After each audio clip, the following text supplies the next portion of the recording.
Oh, wow. Hey, we're back. I don't know what I just said, but anyways, we're back. That's what I meant to say was all right. But okay. Anyways, just kind of getting my coffee down, so I apologize.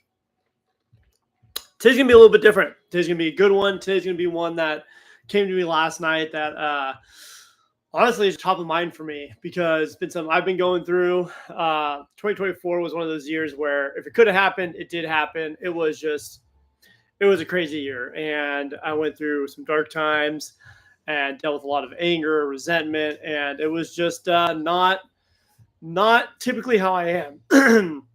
I'm typically a very kind of just low key, go with the flow kind of guy, and last year was just one of those years where I was tested on every different front in life, and things that I thought were true just seemed to not be true anymore, and life just kind of got thrown up in the air and fell all over the place, right? So I want to go through 3 tools that when life gets tough, you can use. And honestly, this is the whole catalyst of what drove me to creating the Temple Project in the first place, because there's a gap missing between men and the health resources when it comes to mental health, physical health, and spiritual health. And I think this stuff is super important, and at least it has been for me.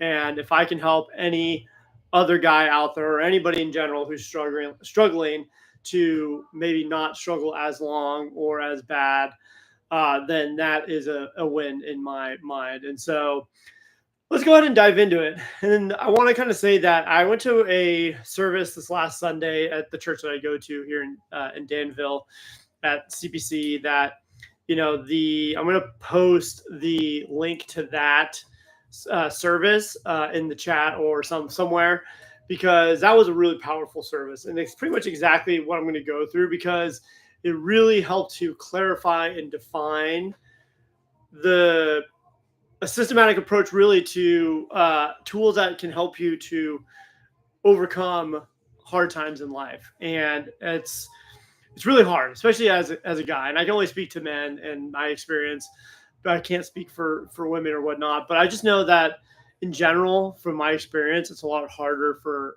guys, or just less natural for us to reach out for help, but also just even have the right people to reach out to when you need it, right? Like having not just a random guy you can reach out to, or even maybe it's a friend that you might have, but having somebody who you can trust, who they trust you, who is morally strong, who are on a path of good moral values, who is not afraid to tell you the truth, but who can do it in a respectful way, who maybe could be a good sense of mentorship, or has a good sense of like how to show up in relationships, whether it be marriage or friendships or business relationships.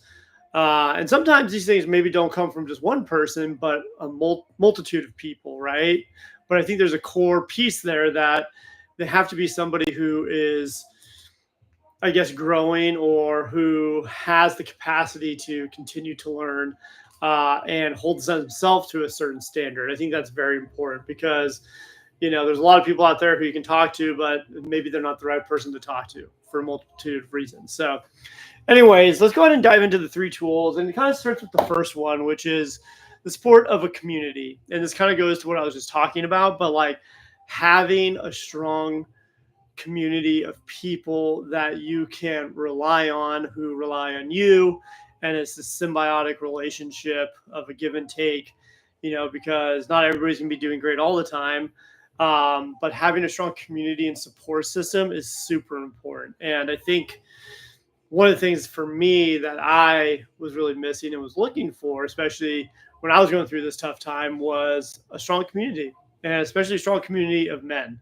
And I think that is an important distinction, because again, like, it's a different dynamic. And I think in our culture and society today, there has been a big movement in, I think, the realm of masculinity in men. But despite that, it still seems very difficult for men to get connected, especially in an in-person type of relationship. And that honestly didn't really happen for me until I started actually going to church again. Uh, and really kind of for the first time in my life where I actually went on my own kind of by own willingness, I guess you could say. But I think I know having a strong community of men is very important.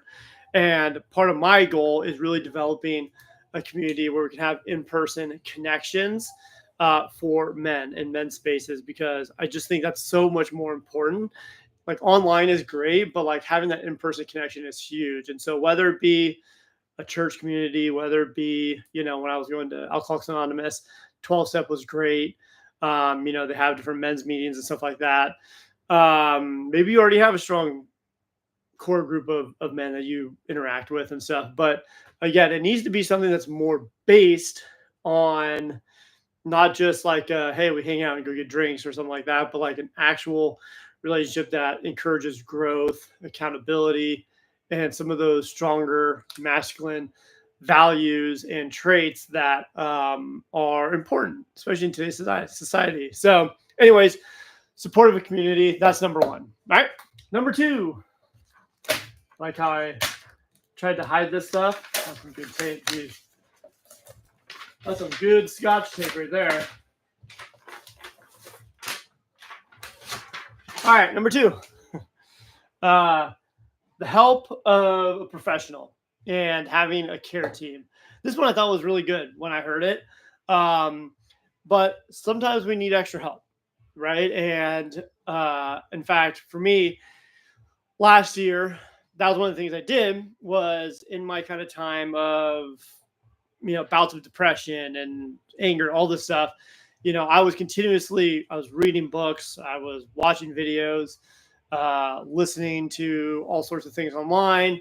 And I found some men's groups that I joined. And I also had hired some different coaches and therapists to help me along the way. And it was very powerful. I really got to uncover some things that I never realized, or maybe I kind of purposely forgot about or conveniently forgot about, that were really good and important to bring to light so I can work on those. And in fact, again, referring back to my days in Alcoholics Anonymous, one of the best, wasn't really professional help, I guess, but it was one of those things where I really dug into some core things that were affecting me in the way I was showing up in life. And obviously with the help of a professional, they can do that a lot more efficiently and effectively. And obviously look at things that you yourself or those who are not professionals are not going to be able to find, or at least talk to you about. And there's something to be said about somebody who's there with the sole intention to just listen to you and be there for you and to support you in ways that a general friend or family member or whatever would not be able to do. And so having the help of a professional is huge. And again, as guys, we tend to do good at avoiding that or not doing that, or saying we don't need to do that. I mean, there's tons of studies out there that just speak to this fact. And so it's really one of those things that kind of being okay with doing that and finding the professionals that maybe speak to you more than some other ones, right? So you got to find the ones that work for you. And so for me, yeah, I had hired a couple men's coaches and again, a men's therapist who had a very similar story to me, which was really important. And so that was one of the things that, again, is probably one of the more important pieces that I think gets overlooked quite a bit. Okay. So that's number two. Last one is really important as well. And I think this is probably one that a lot of people overlook as well. Which I think is the most important thing. And the wording might throw some of you off, but that's okay. Because I'm going to clarify some things as well. But God, spiritual program, the love of something that's greater than you. And so let me tell you kind of, again, about my story a little bit. So for me, I was going through all these hard times. I'd hired professionals. I was working with coaches. Honestly, it's kind of embarrassing to talk about how much I spent on some of these coaches and these therapists, and they really helped. But there's always something that was missing. And I will say that with this is my 12-step program when I was going through Alcoholics Anonymous, and I was really big into that. That was one of the best times of my life because one of the fundamental things and kind of the whole premise to why that works so well, or one of the biggest reasons, is the dependency and the willingness to seek something outside of you to help you become a better person. And this was really driven home for me because last year, if you would have asked me prior to the 2024, before everything kind of happened, if I had a support group, I would have told you, yes, I have plenty of friends and family who I can count on. Now, what happened is as 2024 progressed, it seemingly nearly all my relationships got tested or, kind of fell apart or whatever. And it really kind of, at first, created this sense of jadedness, anger, resentment.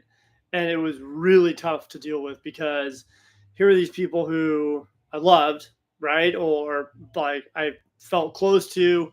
And then all of a sudden it felt like it got ripped out from under me. And that caused a lot of frustration and just anger towards people in general. And if any of you have felt that before, it's not a good place to be. And it wasn't until, and even doing all this work, like it never really hit the core piece that like I felt like was always kind of there, right? Like I always felt like I was kind of feeling better, but like I would always get pulled back down into this dark place of just, again, anger and resentment and depression. And it wasn't until I started going to church, and it's funny because I started going to church for the wrong reasons. Maybe that's for another video, but nonetheless, it's funny because I believe that God finds ways to put things into our lives when we need them. And it's really a matter of if we choose to see those things or not, right? If we choose to block off our connection with God and a higher power, then, obviously we can choose not to see those things. But for me, the more I pay attention, the more that I see, and the more I see that there is an intervention that's outside of my control. And so anyways, I started going to church, and the more I went, the more I really started to feel something changing within me that was clearing up a lot of that stuff that was deep down, like in the soul, right? And one day it just felt like it was a lot better. Now I'm going to admit, like I still have bouts of anger and resentment, especially towards some people, but it's definitely getting better. And I have a lot more, I feel a lot lighter as I go through my day. And I think the more important thing here is that you need to find something that is outside of human, I guess, development or human controlled thing, essence, whatever it might be, right? Because that was one of the things I learned is that if you put your dependence or you put like your faith in something that's human made, you're going to be let down eventually. Like there's no doubt in my mind because we are imperfect beings. And if you have a dependency on imperfect beings, you will be let down. Now, obviously, they're important because we are social creatures and having that social connection is super important. And it's almost like a triangle kind of relationship, right? You remove one and it does have a big impact. However, I firmly believe that the more that you put your trust and your faith and the more time you spend in your connection with something bigger than you. And for me, it's God and going to church. And, that's me. Now, I'm not going to tell anybody else what to do or think. And, I've seen people happy to believe in other things. But I think this overall idea is fundamentally the most important thing because this is the thing that will set you free eventually. Okay, so very important. And, one of the things I wanted to kind of circle back to that I didn't talk about much is this idea this idea of a care team. This was something that this this doctor talked about.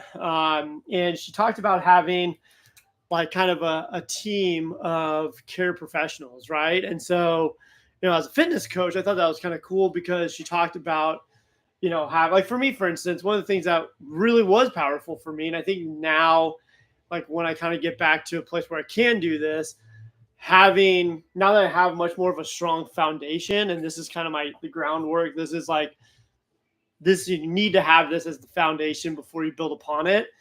I think now that I'm developing this a lot more, more strong. I think having a strong care team is something that would be highly beneficial.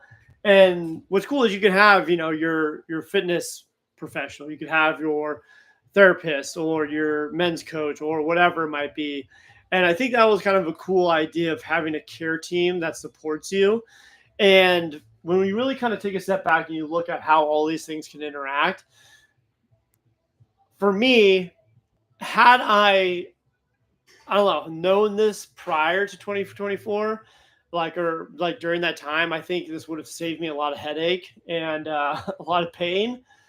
But I think that pain ultimately drove me to where I'm at today. And I think ultimately it's driven me to my new kind of calling and mission in life, which is this temple project and helping men connect to the resources they need. So hopefully they can avoid some of that stuff that I had to go through. And because this is really what I kind of went through and found out without knowing it. It just took me a lot longer, right? So now that I have that information, it all makes a lot more sense. And I could see kind of how I was seeking those things and how those things I was finding and it was helping, but ultimately it wasn't working enough because I was missing the fundamental piece, which is God and having your trust and faith and love in something that's higher and bigger than any human source or man-made thing, right? So anyways, hopefully that helps. I know this is something that really kind of hit home for me. Again, I'm going to post the link to that service in the chat or somewhere on the profile, so that way you guys have it. And if you have any feedback or you have any other ones that you've heard before, or any kind of things that might help other people that kind of speak to some of this or experiences, please let us know. And again, if you really kind of like what you're hearing here, or some of it resonated, or you just like kind of the cause, please, consider just subscribing to the channel or hopping over to our Facebook page at the Temple Project, the Temple Blueprint, because giving us a follow and a like just really kind of shows that, hey, there's a need for this out there. And the more that we see that there's a need, it really gives me that confirmation that, okay, I need to go all in for this stuff. And, I really want to see if this is the right way to be going for myself and where I should be spending my energy. And it feels like it has been so far, but your help and support and likes and subscriptions really help to confirm that for me. All right. So anyways, God bless. We'll see you in the next one and have a great day. Adios.